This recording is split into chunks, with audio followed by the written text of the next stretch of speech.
Sobat Maestro, sesaat lagi kita akan bersama-sama mengikuti ibadah raya bersama Gereja Bethany Fresh Anointing. Selamat mendengarkan.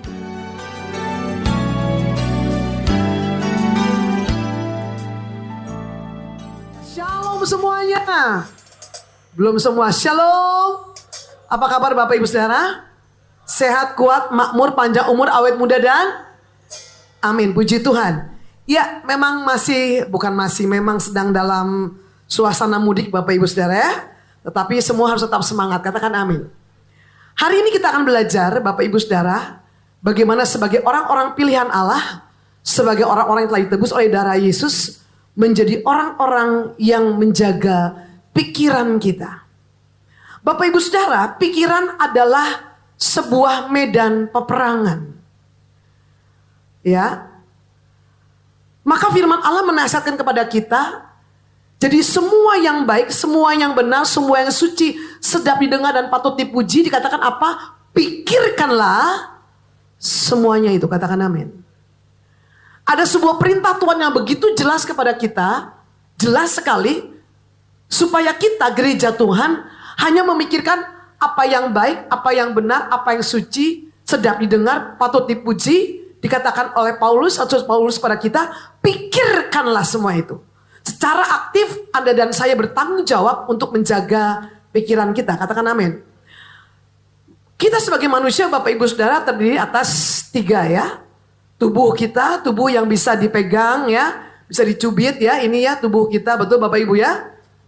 Yang suka lapar gitu ya, suka ngantuk itu tubuhnya ya. Komponen kedua dari kita adalah jiwa. Jiwa meliputi pikiran, perasaan, dan kehendak. Komponen ketiga di dalam kita adalah roh. Roh di dalam kita, bukan Roh Kudus. Roh manusia kita, katakan amin. Nah, sore ini kita mau belajar secara dalam mengenai jiwa. Jiwa adalah bagian daripada manusia yang penting. Karena di dalam jiwa pertama ada yang namanya pikiran atau mind. Dengan pikiran ini Anda berpikir, ya, Anda merenungkan, Bapak Ibu Saudara, Anda juga memiliki pertimbangan-pertimbangan, itu ada di mana? Ada di dalam yang namanya pikiran. Ya, Bapak Ibu Saudara, pikiran manusia itu mempengaruhi perasaan manusia. Ya, tahukah Anda emosi manusia atau perasaan manusia? Ada senang, sedih, gembira, betul ya? Sukacita, ya, apalagi malas, damai sejahtera. Wow, banyak sekali. Itu perasaan atau emosi yang ada di dalam diri manusia. Ibu bapak, kalau kita pakai bahasa tertulis, bahasa di WhatsApp atau SMS, biasanya miskin emosi. Betul nggak? Ya kan? Makanya kita kasih gambar-gambar yang namanya emoji, emoticon ya. Ada gambar senyum, ya, sukacita gitu kan, betul nggak? Ada gambar nangis, ada semua. Untuk lebih membuat perkataan itu mempunyai nilai. Nah, Bapak Ibu Saudara, perasaan itu menentukan nanti membuat manusia itu memiliki sebuah kehendak. Dan kehendak akan melahirkan yang namanya perkataan, word, dan tindakan atau act atau action. Saya kasih contoh. Pagi ini Bapak Ibu Saudara bangun, ya, bangun. Wah, ini hari Minggu. Wah, hari Minggu ke gereja nih biasanya, betul nggak? Ya kan? Perasaan kita gimana nih mau ke gereja? Sukacita dong. Yes, ini harinya Tuhan. Hari ini aku mau ke rumah Tuhan. Yes, aku sukacita. Atau ada yang sedih? Waduh, rugi ya kalau sedih ya. Kita mau ketemu Tuhan kok. Harusnya perasaan kita apa Bapak Ibu? Sukacita, betul ya? Nah, dari perasaan yang sukacita, kita mikir dong, saya mau ke gereja jam berapa nih? Jam 7, 9, 11, 1 atau jam 5? Wah, kalau anak-anak muda, mager, sore. Oke, nggak masalah. Kita ada ibadah jam 5 sore. Oke ya. Kita berkehendak, nah ntar sore saya berangkat pakai apa? Naik ojek, naik angkot, naik motor, naik mobil. Betul Bapak Ibu? Jam 2 siang, jam 3 udah nyetrika baju gitu ya. Udah siap-siap, betul apa betul? Kita mempersiapkan, sudah ada kehendak Bapak Ibu Saudara. Nah, kehendak tersebut kita nyatakan. Mungkin yang punya suami, yang punya istri, Mam, nanti sore kita ibadah. Atau kalian ngomong sama teman-teman misalnya yang muda-muda, bro, kita ke gereja ya ntar sore. Betul nggak? Ada perkataan kan? Ntar sore kita jalan yuk. Enggak, gue mau gereja dulu. Ada omongan ya. Lalu ada tindakan Anda. Tindakan apa? Pergi ke gereja. Nah, perkataan dan tindakan Anda itu buah daripada apa? Pikiran. Betul ya? Contoh, yang baru saja diputus cinta. Mungkin hari ini ada hadir di tempat ini. Waduh, kamu diputus cinta. Waduh, wow, gua baru diputus sama si doi gitu ya. Apa yang, kenapa dia ketawa? Ada korban ya di sini ya. Perasaannya biasanya kalau orang diputus cinta gimana? Sedih ya. Kalau bisa ketawa saya curiga itu sehat apa enggak. Biasanya gundah-gulana, aduh gue diputus cinta, aduh gue jomblo nih, aduh gimana ya gitu ya. Gue udah modal banyak, ngajak makan, ngajak jalan, ngajak aja pulsa gitu ya. Putus, waduh sedih gitu ya. Betul nggak? Kehendaknya apa kehendaknya? Udahlah, gue seneng-senengin aja deh. Atau kehendaknya, gue cari yang lain ah. Bisa jadi kan, kita udah punya keinginan kan. Udahlah gue lupain dulu, atau sekarang gue nikmatin dulu masa jomblo deh.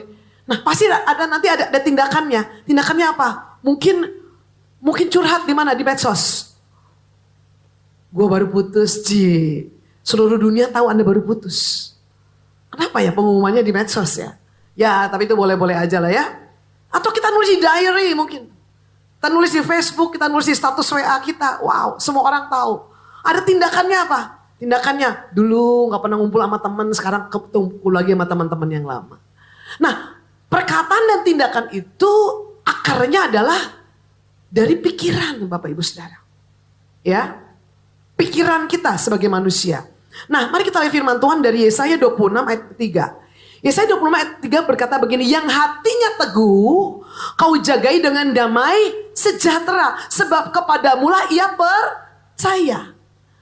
Yesaya 26 ayat 3 berkata hati yang teguh ya menghasilkan damai sejahtera. Damai sejahtera itu kan emosi, sukacita. Ya betul ya Ibu Bapak ya.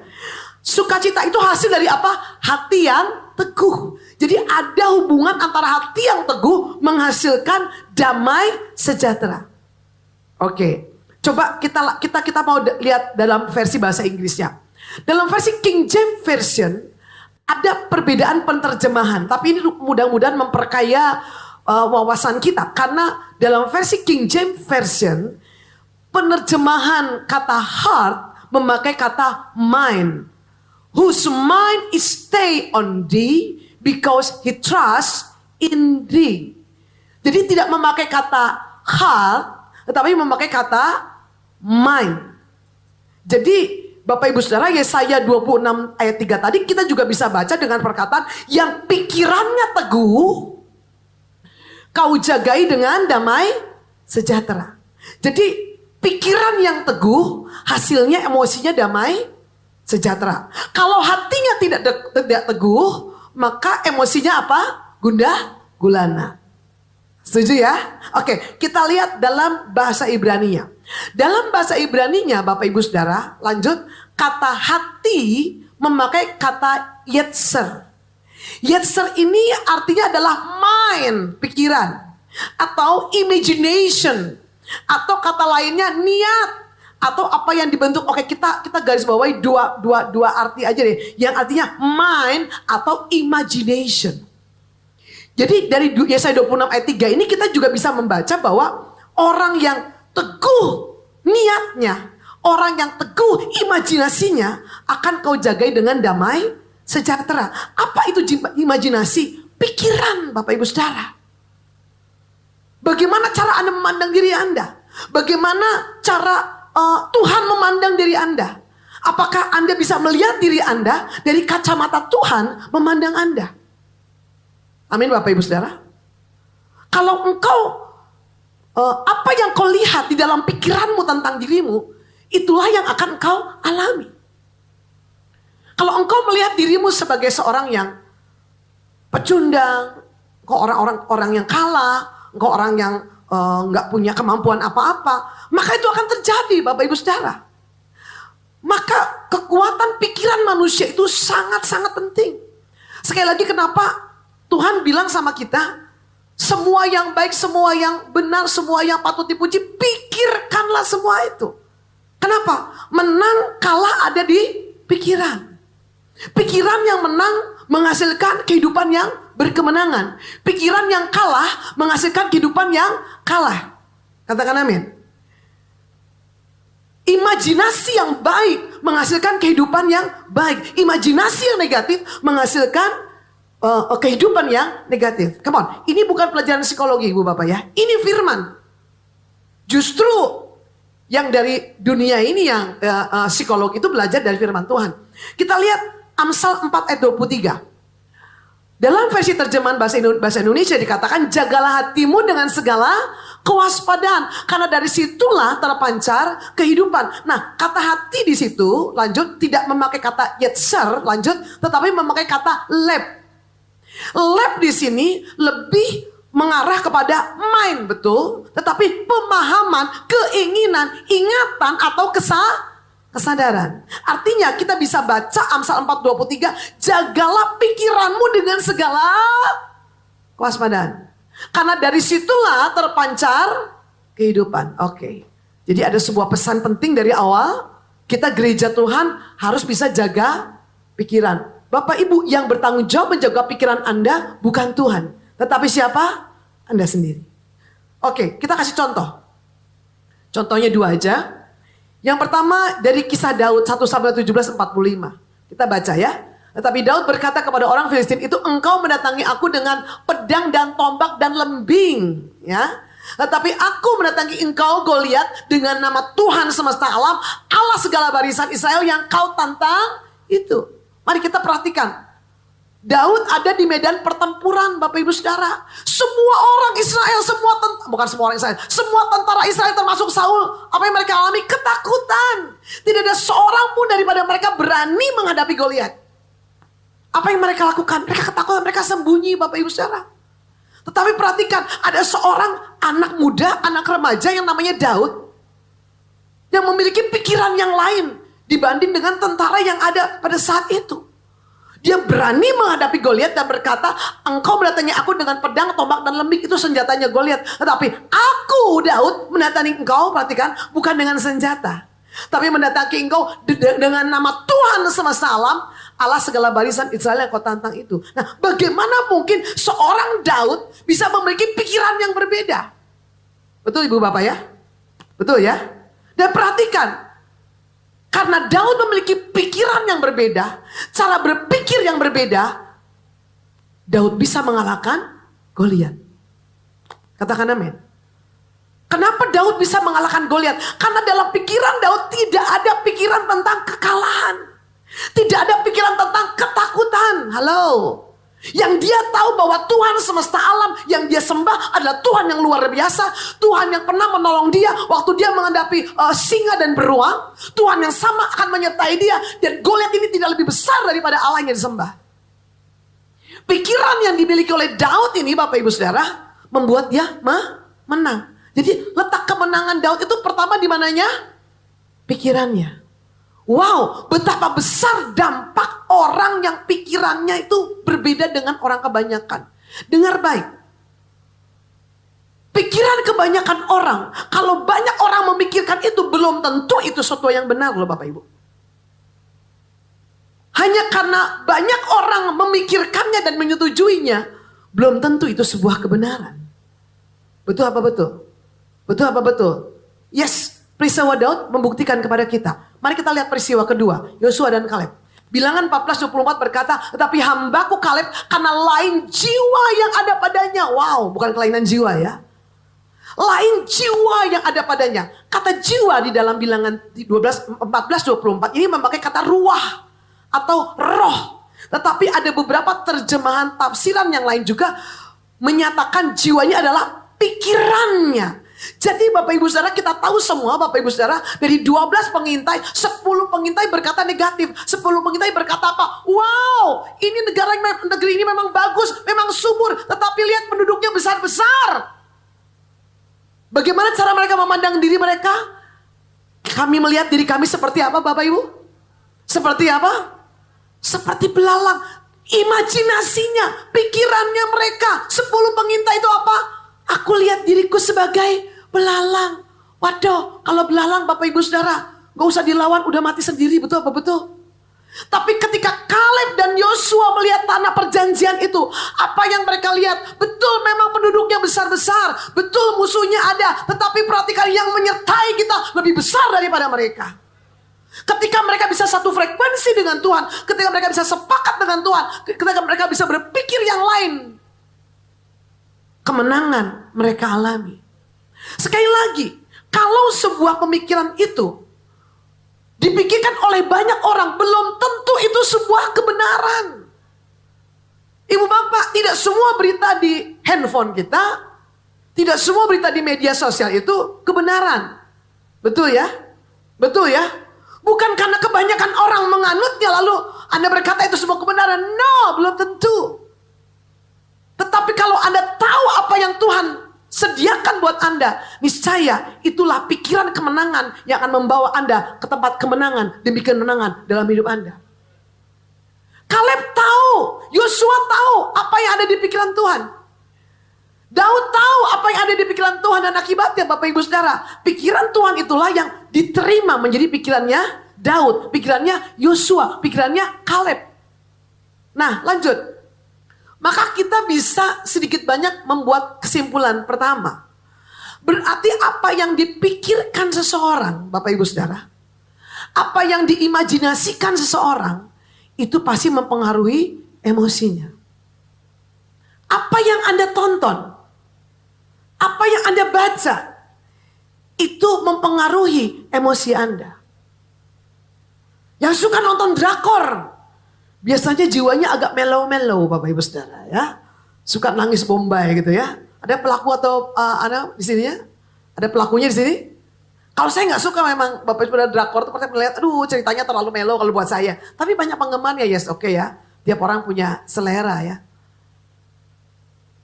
Jangan izinkan apa yang kau lihat, apa yang kau baca, apa yang kau lihat di TV itu menjadi sumber pemikiranmu. Karena itu bisa mempengaruhi apa Bapak Ibu Saudara? Emosi Anda. Dan itu akan mempengaruhi apa? Kehendak Anda. Dan biasanya tercermin dalam apa? Perkataan dan tindakan. Jadi perkataan tindakan itu akarnya pasti pikiran. Betul ya?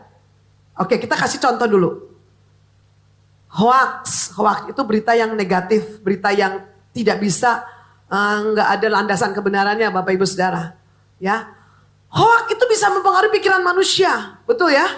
Lalu bisa mempengaruhi perkataan dan tindakan manusia. Maka pemerintah kita kan sekarang kalau Bapak Ibu Saudara kita sebarin berita WA maksimal cuma buat berapa orang? 5 orang. Betul apa betul? Kenapa? Karena medsos ini bisa dipakai untuk menyebarkan hal yang negatif maupun yang positif. Saya kasih contoh 11 April mahasiswa demo di Jakarta. Anda bayangkan hanya dengan medsos bisa dikumpulkan ribuan mahasiswa di Jakarta. Betul Bapak Ibu ya? Orang bisa didorong untuk melakukan yang positif, orang bisa didorong untuk melakukan yang negatif. Waktu itu saya minta teman-teman pendoa, ayo kita doa semua. Kenapa? Karena masalahnya demonya sih nggak masalah. Tapi masalahnya kalau demo ini ditunggangi oleh pihak ketiga itu masalah Bapak Ibu Saudara. Saya tidak mau kalau sampai terjadi seperti peristiwa kerusuhan 98. Betul apa betul? Maka kita sepakat dalam nama Yesus, puji Tuhan ya. Gereja-gereja juga hanya sepakat berdoa Bapak Ibu Saudara. Ya, waktu saya lihat TV, saya pantau juga, saya tumpang tangan di TV saya dan saya bilang, dalam nama Yesus, ayo selesai demo pulang ke rumah baik-baik. Sudah bubar. Puji Tuhan bubar Bapak Ibu Saudara. Kenapa mereka bisa memobilisasi manusia begitu banyak? Hanya gara-gara berita loh. Berita hoak, betul apa? Bukan hoak. Berita yang dimobilisasi lewat yang namanya gadget. Betul Bapak Ibu Saudara? Betul ya? Nah, sangat penting bagi kita untuk menjaga pikiran.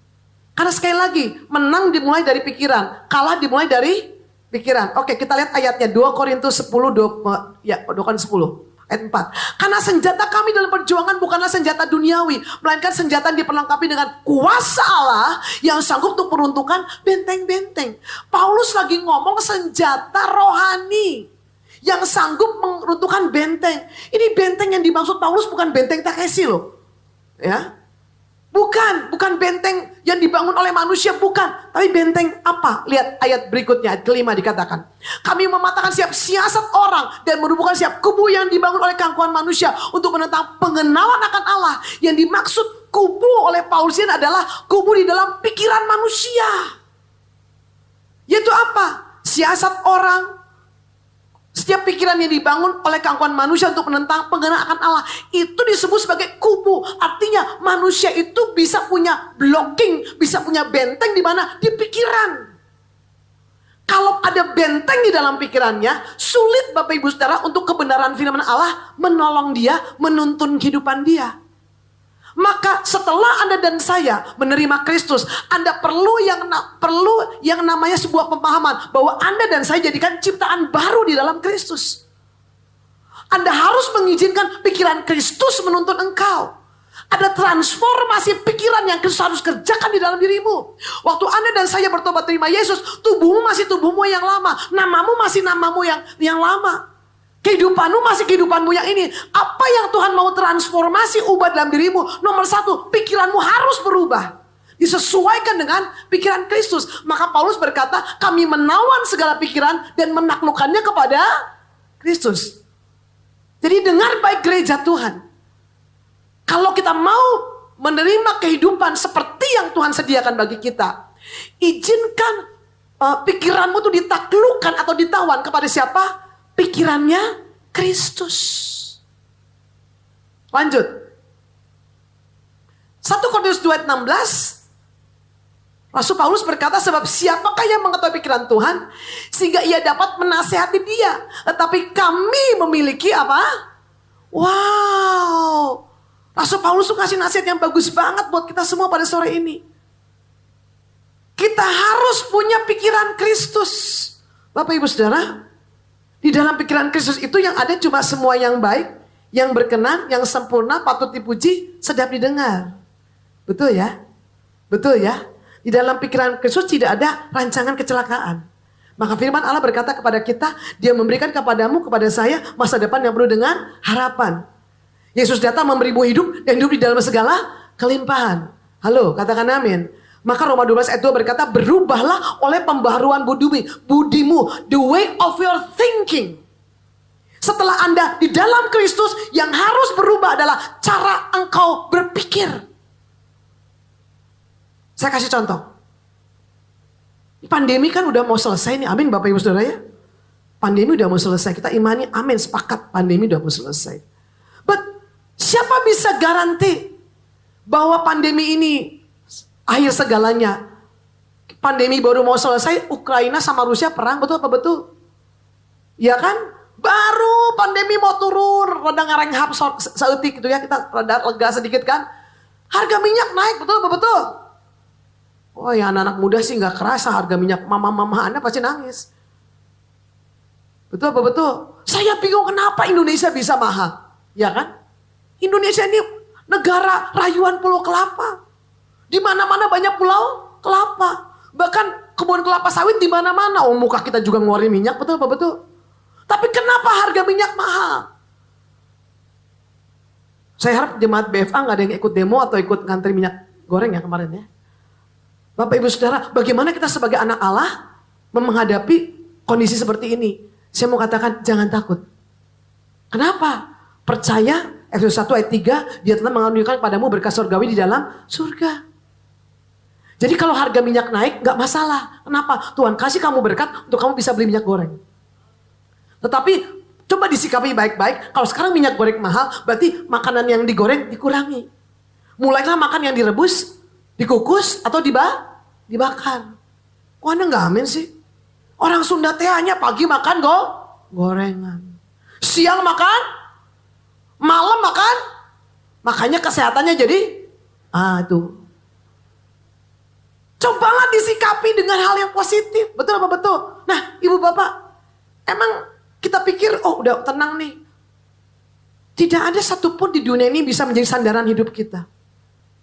Makanya kalau kita nggak tinggal di dalam pikiran Kristus, kita bisa stres ngadapin kehidupan. Amin. Lihat apa itu pikiran Kristus. 1 Yohanes 2 ayat 6 berkata, barang siapa mengatakan bahwa ia ada di dalam Yesus. Siapa yang tahu dirinya ada di dalam Yesus? Tolong angkat tangan. Dikatakan ia wajib hidup sama seperti Kristus telah. Anda ada di dalam Yesus? Anda wajib hidup seperti Yesus. Wajib seperti apa, Bu? Tidak stres seperti Yesus. Tidak khawatir seperti Yesus. Bapak Ibu Saudara, Yesus dalam hidupnya bukan berarti dia tidak punya masalah loh. Alkitab mencatat Tuhan Yesus mengalami berbagai masalah. Saya kasih contoh ya. Habis Tuhan Yesus mengajar, dia lihat murid-muridnya dan semua orang yang dia ajar 5.000 orang laki-laki pada kelaparan semua. Anda aja nggak hadir waktu itu. Kalau Anda hadir, Anda juga pasti kelaparan. Itu masalah loh Bapak Ibu Saudara. Kerumunan massa, 5.000 orang laki-laki, belum istrinya, belum anak-anaknya. Diajar sepanjang hari, sampai sore belum makan. Waduh bahaya. Ya, betul apa betul? Bagaimana respon Tuhan Yesus? Dia tenang. Alkitab tidak mencatat Tuhan Yesus jadi takut. Dan bilang, Simon cari toko roti, cari nasi padang, cari toko kue. Enggak. Yang ada padamu 5 roti 2 ikan, diucapkan syukur, mukjizat terjadi. Tuhan Yesus tetap menghadapi masalah seperti kita. Tuhan Yesus pernah ada di perahu, Tuhan Yesus pernah menghadapi badai yang besar, Bapak Ibu Saudara. Apa yang Tuhan Yesus buat? Dia tenang, dia berkata, hai badai, diam tenanglah. Jadi kalau kita hari ini menghadapi badai masalah, don't worry. Tuhan Yesus pernah mengalaminya. Pakai pikiran Kristus, kenapa? Yang ada di dalammu lebih besar dari dunia ini. Katakan kepada danau, katakan kepada badai itu. Apa? Diam, tenanglah. Tuhan Yesus pernah menghadapi kematian Lazarus. Lazarus sudah mati 4 hari Bapak Ibu. Udah busuk. Udah nggak bisa ada kemungkinan untuk dia hidup lagi. Kalau dia mati suri pasti udah ini benar-benar mati. Apa yang Tuhan Yesus buat? Tuhan Yesus tenang aja. Apa yang dia buat? Dia berdiri di depan kuburannya kan. Dia bersyukur kepada Bapa karena Bapa mendengarkannya. Dan Tuhan berkata, Lazarus bangkit keluar. Bangkit. Tuhan ingin kita hidup seperti Kristus hidup.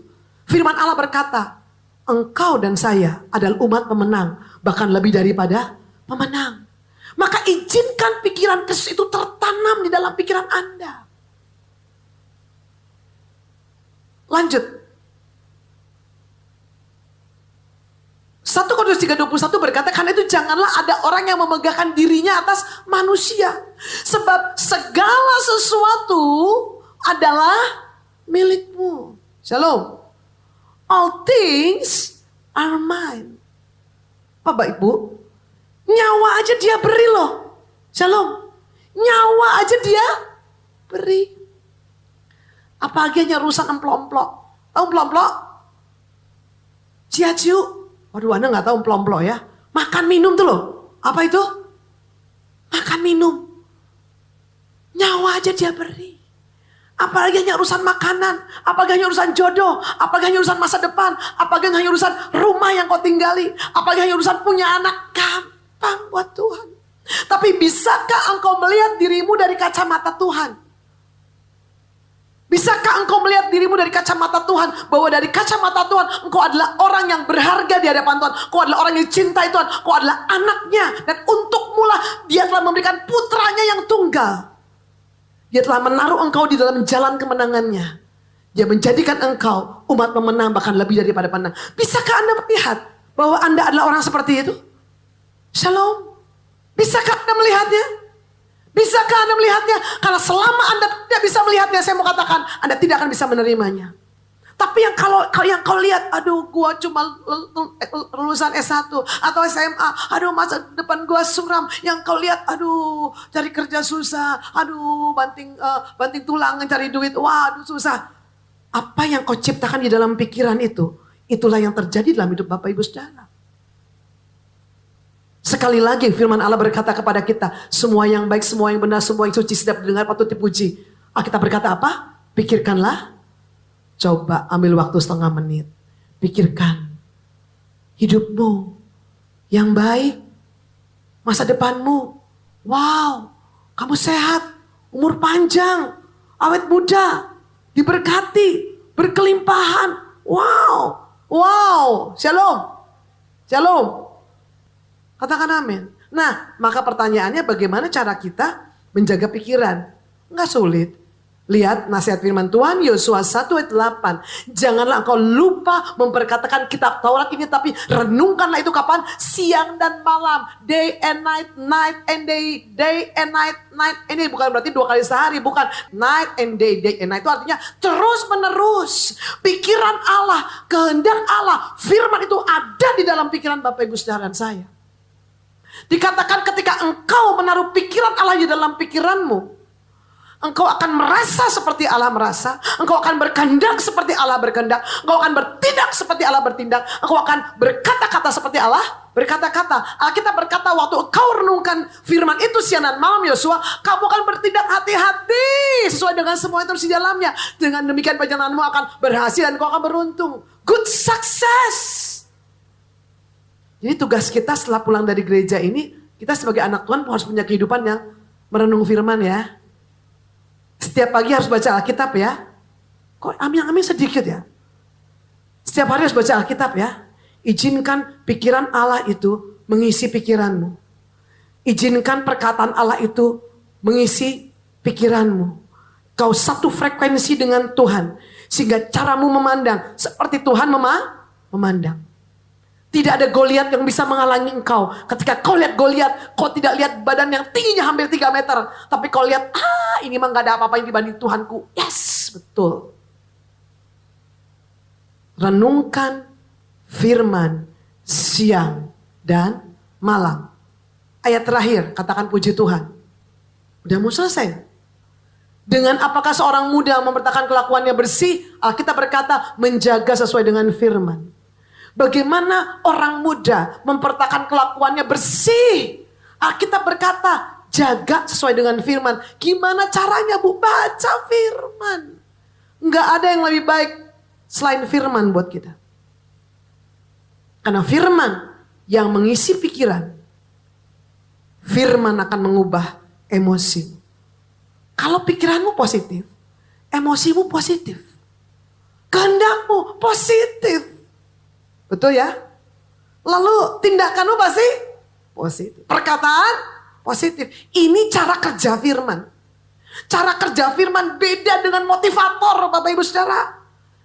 Cara kerja firman beda dengan ilmu psikologi. Mereka mengajar kita, oh kamu harus berkata seperti ini, kamu harus seperti ini, kamu seperti ini, kamu seperti ini, kamu seperti ini, kamu tanamkan.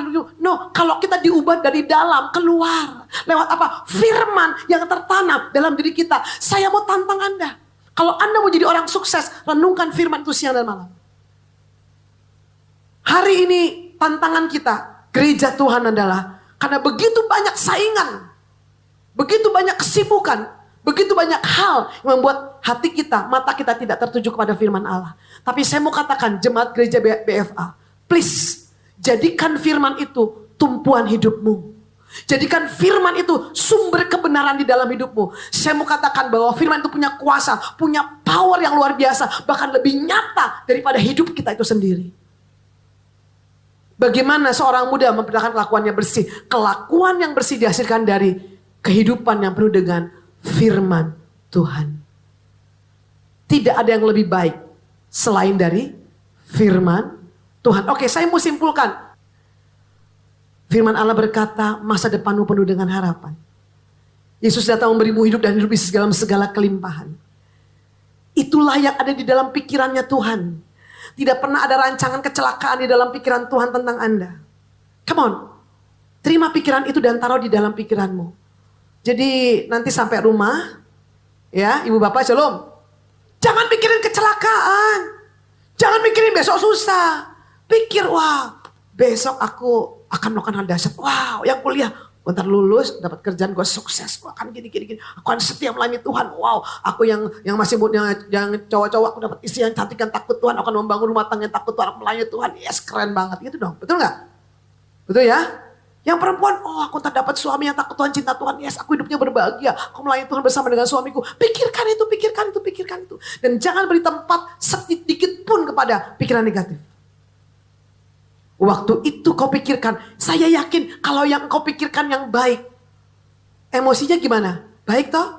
Saya yakin nanti di rumah Bapak Ibu sudah bisa senyum-senyum sendiri. Oh yes ya.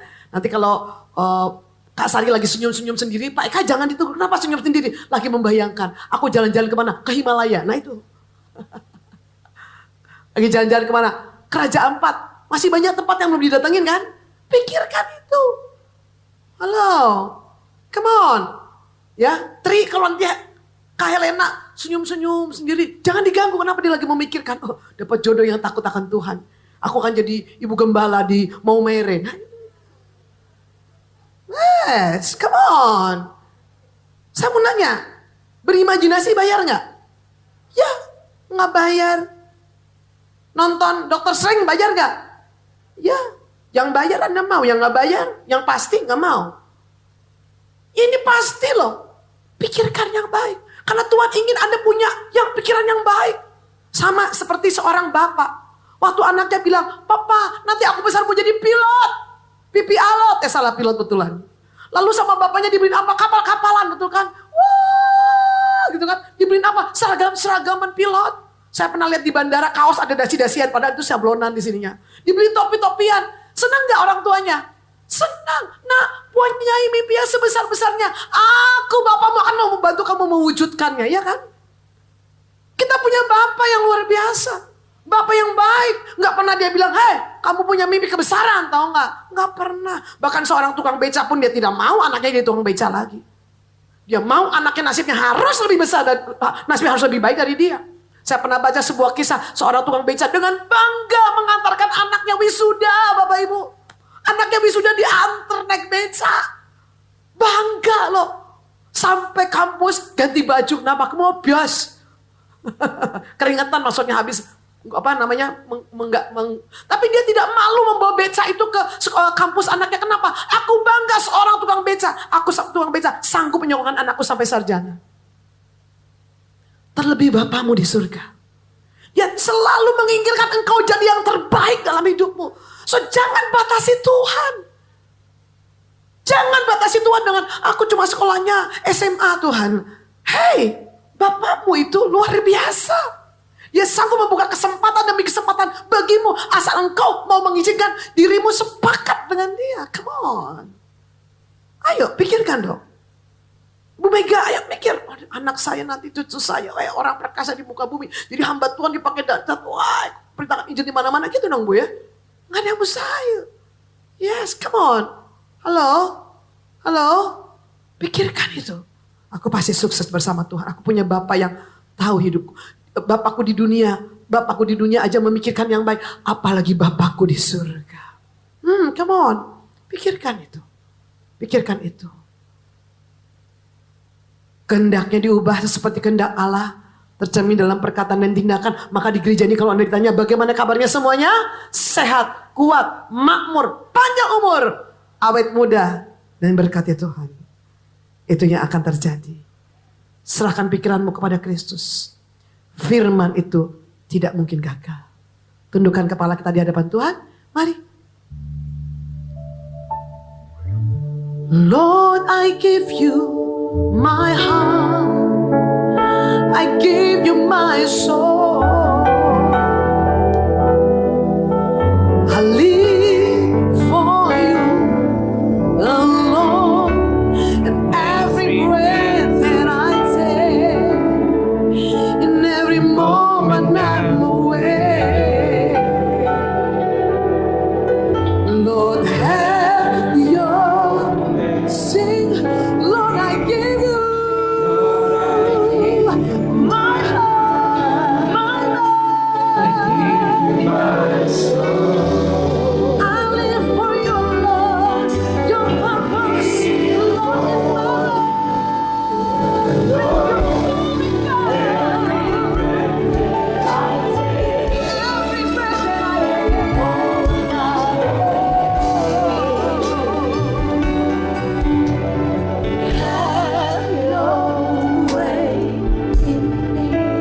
Mari kita bersama perjamuan Tuhan pada malam hari ini Bapak Ibu Saudara.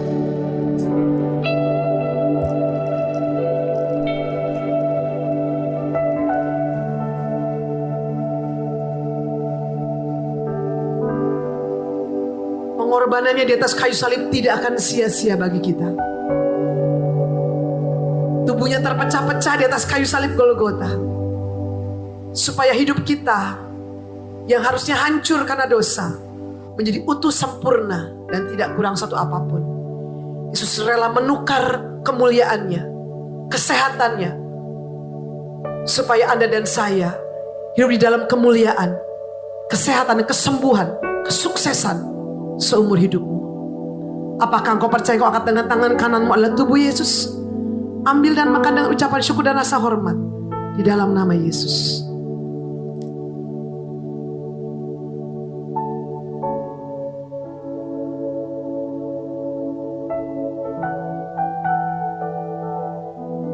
Di atas kayu salib Golgota darahnya dicurahkan bagi kita.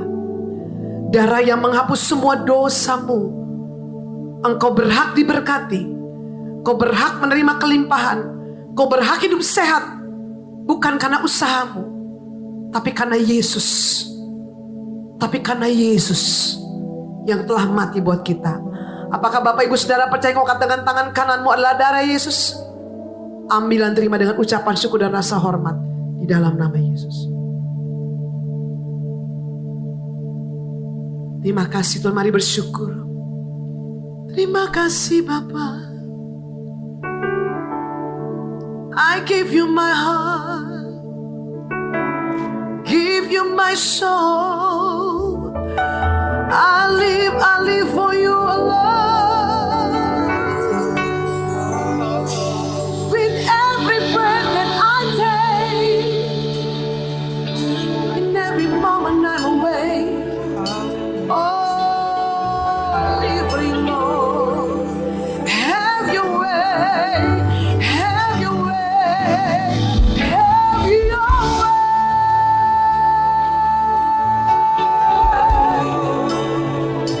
Hidupku bukan aku lagi, tapi Yesus, Yesus ada di dalam aku. Pikiranmu ada di dalam pikiranku. Tuntun, pimpin kami dengan firman-Mu, Yesus Tuhan. Supaya kami melihat seperti Kau melihat, berkata seperti Kau berkata, berpikir seperti Kau berpikir, merasa seperti Kau merasa, bertindak seperti Kau bertindak.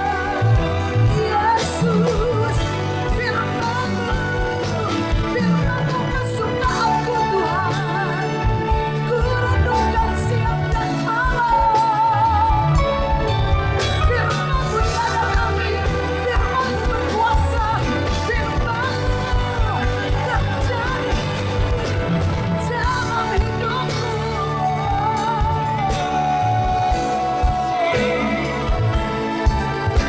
Firman-Mu terjadi dalam hidupku. Seperti yang Kau katakan, seperti yang Kau firmankan, seperti yang Kau pimpinkan, seperti yang Kau pikirkan, terjadi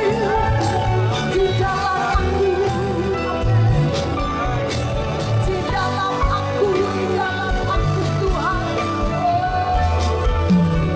Lord, have your way in me.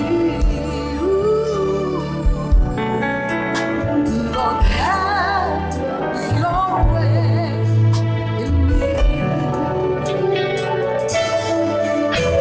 Lord, have your way in me.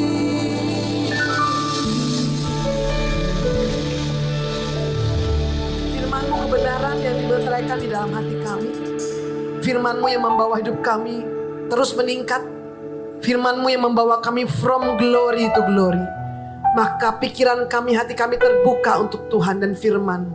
Terjadilah seperti yang Kau tetapkan. Kami sepakat dengan Tuhan dan kami lihat hidup kami penuh kemuliaan-Mu. Terima kasih Bapa, firman-Mu sudah dimeteraikan di dalam hati kami.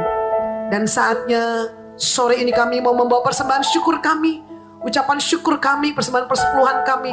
Kami bawa yang terbaik karena kami tahu kami orang-orang yang sudah dicintai, dikasih oleh Tuhan berlimpah-limpah. Dan sebelum kami pulang, mari Bapak Ibu Saudara kita angkat tangan kita yang dicintai Tuhan. Tuhan menetapkan hidupmu terus naik, tidak akan turun. Jadi kepala bukan jadi ekor. Sukses diberkati oleh karena Tuhan bagi hormat kemuliaan nama Tuhan.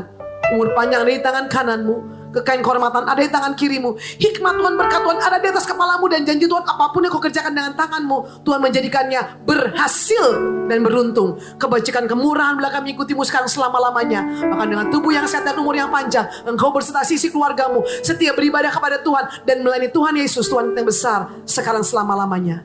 Yang dicintai Tuhan, buka hatimu, terimalah berkat dan kasih karunia dari Allah Bapa di surga, cinta kasih dari Tuhan Yesus Kristus, dan persekutuan yang manis dengan Roh Kudus menyertai kita sekalian dari hari ini sampai selama-lamanya. Percaya sudah diberkati, berkata amin. Sobat Maestro, Anda baru saja mendengarkan ibadah raya bersama Gereja Bethany Fresh Anointing. Terima kasih atas kebersamaan Anda. Selamat hari Minggu dan Tuhan Yesus memberkati.